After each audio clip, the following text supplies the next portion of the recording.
안녕하세요. 공합박사입니다. 오늘은 12월 9일 월요일이고요. 현지 시각 기준 6일 금요일 뉴욕 증시 해외 선물 시장 어떤 흐름이었는지 시황 정리 시작하겠습니다.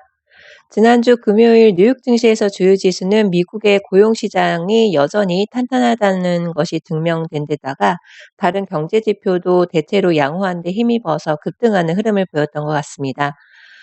고용 시장도 둔화해서 미국 경제에 부담이 되는 것이 아니냐라는 우려감이 컸던 만큼 시장에서는 이번 고용 지표를 블록버스터급이라고 평가했는데요.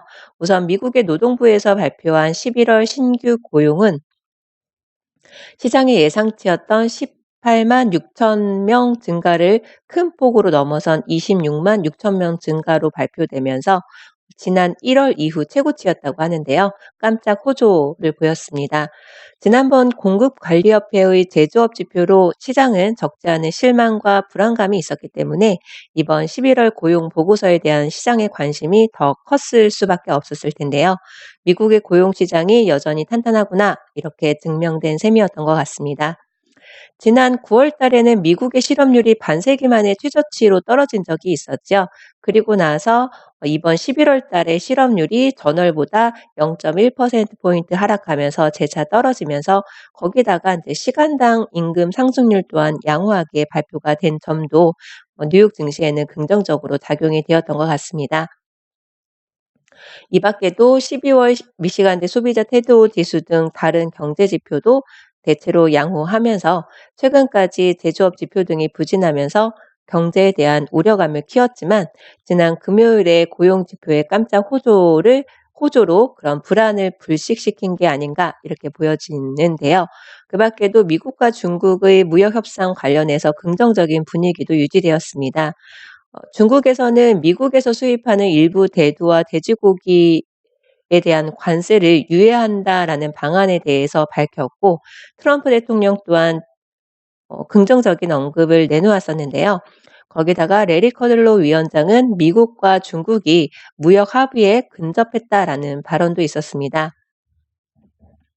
하지만 트럼프 대통령은 중국과의 이행 조치와 관련해서 만족스럽지 못하다라는 내용과 경고도 같이 내놨었는데요. 중국과의 무역 협의에 따른 압박성 발언 정도가 아닌가 이렇게 시장에서는 해석되고 있는 것으로 보여집니다. 지난 금요일 뉴욕 증시는 15일 관세 데드라인을 앞두고 미국 경제에 대한 자신감으로 다시 한번 환호의 상승장이 되어 주었던 것 같네요. 다우지수는 1.22% 상승했고요. S&P 500 지수 0.91, 기술주 중심의 나스닥 지수 1% 상승 마감했습니다. 한편 국제유가는 지난 금요일 강한 상승 압력을 받았었는데요. 산유국의 감산 규모를 현행 하루 평균 120만 배럴에서 50만 배럴 추가로 확대하면서 170만 배럴로 결정한 영향으로 상승했던 것 같습니다. 오펙 플러스 차원의 최종 결정이 내려지지 않았었던 만큼 좀 불확실성이 있었는데요.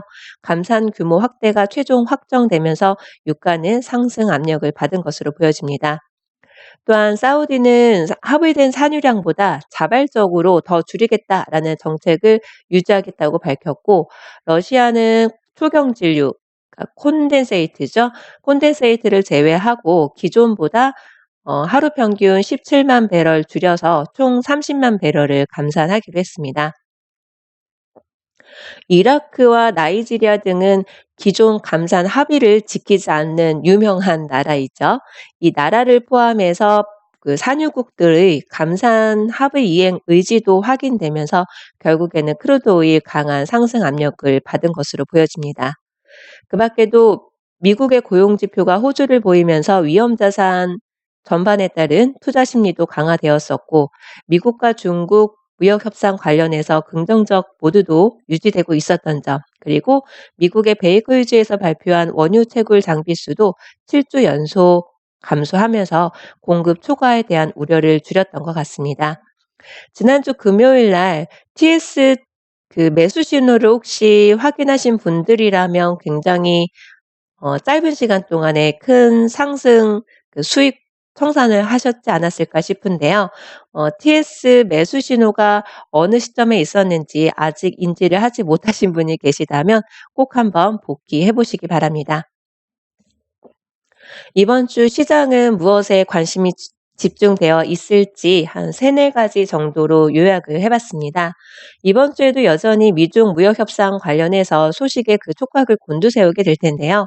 미국이 중국산 추가 제품 1,560억 달러치에 대한 관세를 부과하기로 한 시점이 이제 코앞으로 다가왔지요.